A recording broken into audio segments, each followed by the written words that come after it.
Video ini dibuat untuk menyelesaikan salah satu tugas kelompok pada mata kuliah Ekonomi Syariah dengan dosen pengaku Bapak Rijal Jailani SEMM. Kami dari kelompok 5 terdiri dari 7 anggota yang masing-masing bekerja sama dalam memenuhi tugas ini.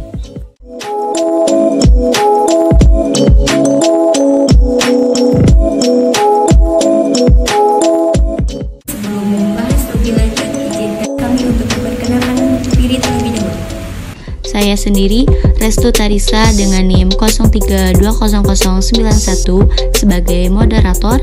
Selanjutnya yaitu Siti Masriana dengan NIM 03200093 sebagai pemateri 1. Sipa Salsabila dengan NIM 03200087 sebagai pemateri 2. Ega Novieta dengan NIM 03200090 sebagai pemateri 3. Rima Melati dengan NIM 03200089 sebagai pemateri 4. Insi Pratiwi dengan NIM 03200092 sebagai pemateri 5. Dipa Salwa Afrilia dengan NIM 03200088 sebagai pemateri 6. Penguatan usaha mikro kecil dan menengah UMKM. Usaha mikro kecil dan menengah memainkan peranan strategis dalam pembangunan ekonomi bangsa. Selain dalam pertumbuhan ekonomi dan penyerapan tenaga kerja, usaha semacam ini juga berperan dalam mendistribusikan hasil-hasil pembangunan. Tiga ragam usaha ini memiliki kekhasan masing-masing. Perbedaan UMKM adalah dilihat dari kekayaan bersih dalam total penjualan tahunan, dari usaha produktif milik orang atau perorangan, atau bahkan badan usaha yang merupakan anak usaha yang lebih besar. Sedangkan usaha menengah mempunyai kekayaan bersih 500 juta sampai 10 miliar. Penjualan tahunannya mencapai 50 miliar. Badan Pusat Statistik mengklasifikasikan usaha berdasarkan jumlah tenaga kerja. Usaha rumah tangga mempunyai maksimal 5 tenaga kerja. Bahkan Bank Indonesia juga mempunyai pengertian tersendiri dengan UMKM. Skala usaha ditentukan oleh plafon kredit atau pembiayaan modal kerja dan investasi yang diberikan oleh bank. Badan usaha mikro adalah yang mempunyai plafon maksimal 50 juta. Usaha kecil mempunyai plafon antara 50 juta sampai 500 juta. Sedangkan usaha menengah adalah yang mempunyai plafon 500 juta sampai 5 miliar. Cakupan sektor UMKM dengan berbagai definisi di atas, ditambah dengan fokus masterplan ini, maka langkah awal adalah menentukan definisi yang tepat dan seragam antar lembaga agar program-program tidak menjadi salah sasaran. Urgensi adalah UMKM yang memiliki kontribusi yang sangat besar terhadap perekonomian Indonesia. Jumlah UMKM di Indonesia terus meningkat dari tahun ke tahun. Sejak tahun 2012 hingga tahun 2017, perkembangan UMKM mencapai 13,98%. Pada tahun 2017, jumlah UMKM telah mencapai jauh lebih besar dibandingkan usaha besar yang hanya berjumlah 5.460 unit. Jumlah ini didominasi oleh usaha mikro sebanyak 62 juta, dengan usaha kecil dan menengah sebanyak 815.000 unit atau hanya 1,3%. Total kontribusinya terhadap PDB mencapai 60% dari total usaha. Hanya saja, penyumbang terbesar merupakan usaha mikro dengan 36,82%. Diikuti usaha menengah persen dan usaha kecil 9,61%. Usaha mikro, kecil, dan menengah menjadi kunci mengurangi tingkat pengangguran. Usaha mikro menyerap 89,17%, usaha kecil menyerap 4,74%, sedangkan usaha menengah menyerap 3,11% atau 3,7 juta tenaga kerja. UMKM berkontribusi jauh lebih sedikit dibandingkan sektor usaha besar, hanya memenuhi pangsa sebesar 14,17% atau sebesar 298 triliun. Jauh dibandingkan sektor usaha besar mencapai 1.806 triliun atau pangsa pasar 85,83%. Dengan usaha mikro sebagai penyerap tenaga kerja terbanyak dan penyumbang PDB terbesar, maka diperlukan inisiatif yang bisa menumbuhkan usaha mikro menjadi lebih kecil dibanding itu. Kondisi global dan nasional usaha mikro, kecil, dan menengah. Berdasarkan laporan dari Deloitte, pada tahun 2015, usaha UMKM yang terlibat dalam teknologi digital cenderung menerima pendapatan dari luar negeri lebih banyak 6% daripada UMKM lain, sehingga terjadi peningkatan total pendapatan mencapai 80%. Dalam perkembangannya, sejak tahun 2012, UMKM tercatat sebagai penyerap tenaga kerja terbesar di Indonesia, dengan daya serap lebih dari 90% menurut Kementerian Koperasi dan UMKM pada tahun 2017. Tercatat hingga tahun 2015, UMKM menyumbang lebih dari 50% dari PDB dengan laju pertumbuhan 6,4% menurut LIPI dan Bank Indonesia pada tahun 2015. Garis besar peraturan-peraturan yang dikeluarkan pemerintah terkait UMKM dan industri halal. Di antaranya yaitu, pertama ada Undang-Undang Nomor 20 Tahun 2008 tentang usaha mikro, kecil, dan menengah. Yang kedua ada Undang-Undang Nomor 1 Tahun 2013 tentang lembaga keuangan mikro. Yang ketiga ada Undang-Undang Nomor 33 Tahun 2014 tentang jaminan produk halal. Yang keempat ada Permen KUKM Nomor 16/MKUKM/9/2015 tentang pelaksanaan kegiatan usaha simpan pinjam dan pembiayaan syariah oleh koperasi. Yang kelima ada Pergub NTB Nomor 51 Tahun 2015 tentang wisata halal Nusa Tenggara Barat. Yang keenam, Peraturan Daerah Nusa Tenggara Barat Nomor 2 Tahun 2016 tentang pariwisata halal. Yang ketujuh, ada Fatwa DSN MUI Nomor 108 Tahun 2016 tentang pedoman penyelenggaraan pariwisata syariah. Yang kedelapan, Undang-Undang Nomor 1 Tahun 2016 tentang penjaminan. Yang kesembilan ada Kanun Provinsi Nangro Aceh dan Darussalam Nomor 8 Tahun 2016 tentang sistem jaminan produk halal. Yang ke-10 ada Peraturan Pemerintahan Nomor 24 Tahun 2018 tentang pelayanan perizinan berusaha terintegrasi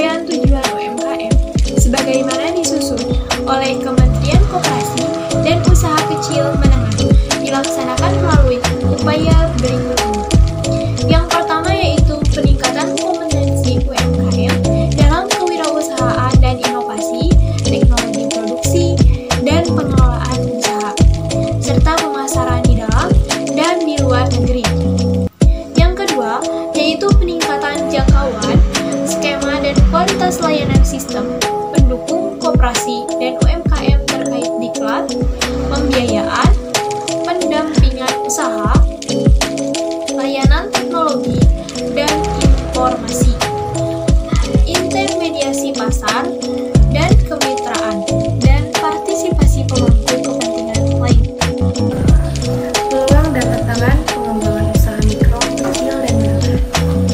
Dalam segmen pasar konsumen muslim dan konsumen produk halal harus dibedakan karena adanya faktor-faktor yang mempengaruhi seperti norma subjektif, sikap, niat membeli produk halal, dan tingkat religiositas. Agar UMKM industri halal Indonesia dapat berperan maksimal di pasar dalam negeri dan ekspor di saat yang bersama. Potensi konsumen muslim tidak hanya ada di Indonesia. Negara-negara Teluk dan Asia Tenggara pun dapat menjadi tujuan ekspor produk-produk industri halal Indonesia. Potensi lainnya adalah pengelolaan UMKM industri halal berbasis teknologi. Beberapa pionir industri halal di Indonesia mengawali usahanya dari ekonomi berbasis digital, industri perdagangan retail, sampai yang bergerak dalam penyebaran informasi untuk penduduk pedesaan. Lebih dari sepertiga total UMKM di Indonesia masih belum masuk dalam teknologi digital. Padahal di tahun 2015 diperkirakan masuknya UMKM dalam ekonomi digital mendongkrak penjualan sebesar 80%. Hambatan lain mengenai ekonomi digital pada pelaku UMKM adalah kurangnya pendidikan dan kesadaran terhadap penggunaan teknologi dalam berbisnis dan tersedianya sarana prasarana. Dari sisi pendanaan, sektor perbankan nasional sudah menyalurkan setidaknya 20% dana pihak ketiga terhadap Bank BUMN, syariah maupun konvensional menyumbang 50% dari penyaluran dana ini. Akses pendanaan ini perlu dibuka lebih lebar untuk UMKM agar mampu mengembangkan usahanya lebih baik lagi. Hambatan pendanaan ini sudah diatur dalam beberapa peraturan perundang-undangan. Akan tetapi, dalam praktiknya, penyaluran kepada UMKM masih minim. Padahal, sumber pendanaan tidak hanya dari perbankan. Lembaga keuangan non-bank pun masih banyak beroperasi di Indonesia dan dapat dijadikan sumber pendanaan jika dikelola dengan baik. Hambatan selanjutnya adalah mengenai sertifikasi halal. Esensi dari industri halal adalah adanya jaminan bahwa produk dan jasa yang ditawarkan sudah halal dan aman dikonsumsi, khususnya untuk konsumen muslim. Di lapangan, kendala yang dihadapi oleh pengusaha UMKM adalah mahalnya proses sertifikasi halal, sehingga tidak semua pelaku usaha mampu memajukan. Dan banyak pelaku usaha yang tidak sadar tentang syarat dan ketentuan sesuatu hal yang dikategorikan halal. Secara umum, yang disebut halal adalah hal-hal yang tidak mengandung alkohol dan babi. Padahal, Badan Penyelenggara Jaminan Produk Halal atau BPJPH menyatakan bahwa yang disebut halal juga mencakup segala hal yang tidak mengandung zat-zat yang dapat merusak tubuh. Kendala BPJPH adalah kurang tersedianya data yang terpusat dan lengkap mengenai UMKM yang belum mendapat sertifikasi halal sebagai sasaran sosialisasi. Selain data, kendala lain untuk melakukan pengawasan dan pengecekan proses halal dari hulu ke hilir. Kendala lain untuk industri halal adalah kurang adanya karakter sumber daya manusia yang dirasa baik. Sementara permasalahan dari sisi bisnis, UMKM kesulitan mencari mentor untuk konsultasi pengembangan bisnis agar bisa naik kelas dari usaha mikro menjadi usaha kecil, dari usaha kecil menjadi usaha menengah, serta dari usaha menengah menjadi usaha besar. Dukungan terhadap industri halal, kebutuhan pendampingan usaha sangat diperlukan untuk 3 hal, yaitu 1. Cara mendagangkan, 2. Cara mendapatkan pembiayaan, 3. Cara menjalankan. Ketiga hal ini sangat penting dalam mendorong UMKM. Dari informasi yang diperoleh melalui fokus grup diskusi terdapat 6 isu yang teridentifikasi, yaitu 1. Kurangnya pemahaman dan kesadaran tentang pentingnya produk halal, 2. Perlunya pendampingan untuk menambah kemampuan kemampuan manajerial para wirausahawan untuk dapat melakukan value creation. 3. Pembiayaan atau penyaluran dana untuk UMKM baik dari sisi penyalur yang persyaratannya tidak aplikatif untuk UMKM, maupun dari sisi minimnya pengetahuan pemohon dana tentang lembaga keuangan syariah. Yang keempat, infrastruktur di sekitar kegiatan usaha yang masih belum berpihak, seperti izin usaha yang terkesan lambat, tenaga kerja yang minim keahlian, kurangnya insentif perpajakan, dan kemudahan akses fasilitas untuk melakukan inovasi produk. Yang kelima, belum adanya platform digital terpadu yang mendata UMKM industri halal termasuk jenis usaha, produk, dan lokasinya, serta yang bisa mempertemukan pelaku usaha yang membutuhkan dukungan finansial dengan pihak yang mengalami kelebihan dana. Yang keenam, kurangnya akses terhadap hasil penelitian dan pengembangan yang menggunakan teknologi untuk memaksimalkan produk atau output. Strategi khusus klaster usaha mikro, kecil, dan menengah, di mana dalam strategi ini terdapat 4 program. Di antaranya yang pertama ada fasilitas pembiayaan dan pendampingan UMKM, di mana dalam fasilitas ini terdapat 4 program. Di antaranya yang pertama yaitu sinergi antar lembaga keuangan syariah untuk mengedukasikan mikro dan memudahkan pembiayaannya. Yang kedua ada program subsidi pemerintah yang harus dibarengi dengan pembiayaan ekonomi syariah bagi usaha UMKM. Dan ketiga ada sinergi antara lembaga keuangan syariah yang didukung oleh wakaf produk yang tepat sasaran untuk usaha UMKM. Nah, yang terakhir adalah memudahkan pembiayaan dan berbasis dengan modal dan saham yang diberikan oleh manajemen keuangan syariah kepada UMKM. Yang kedua ada strategi halal UMKM, di mana dalam strategi halal UMKM ini terdapat 4 program. Di antaranya program pertama yaitu meningkatkan kesadaran di kalangan UMKM bahwa pentingnya produk halal.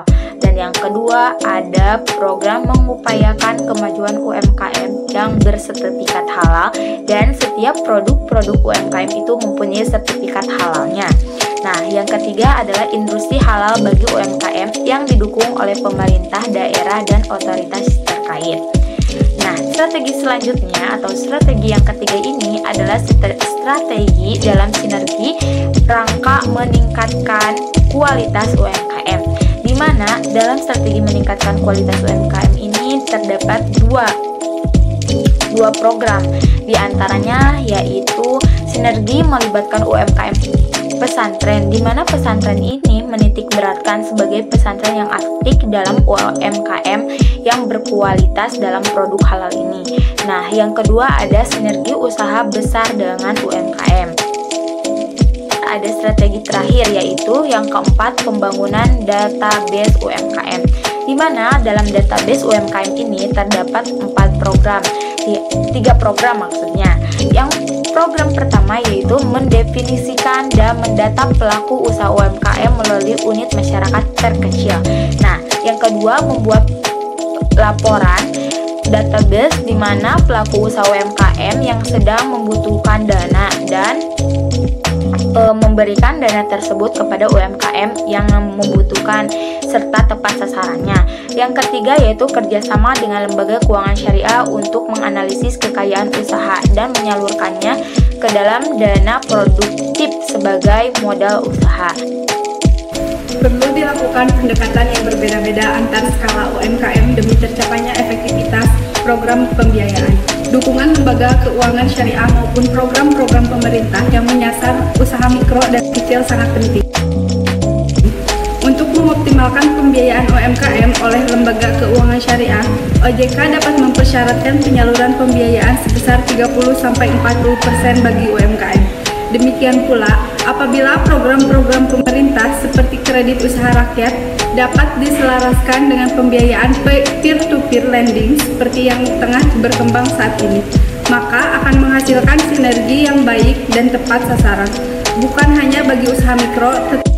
Dalam cakupan usaha kecil dan menengah, instrumen filantropi Islam yaitu wakaf produktif dapat dimanfaatkan dengan jalan menyelaraskannya dengan lembaga keuangan syariah. Diharapkan pada saat pelaksanaannya telah terdapat kemajuan dari sisi regulasi. Lembaga keuangan syariah tidak hanya menjadi lembaga keuangan penyalur wakaf uang, tetapi juga turut membantu program penyaluran dana wakaf produktif kepada usaha kecil dan menengah. Baik, telah kita simak bersama presentasi dari kelompok 5. Jadi, kesimpulan yang dapat saya ambil dari presentasi penguatan usaha mikro kecil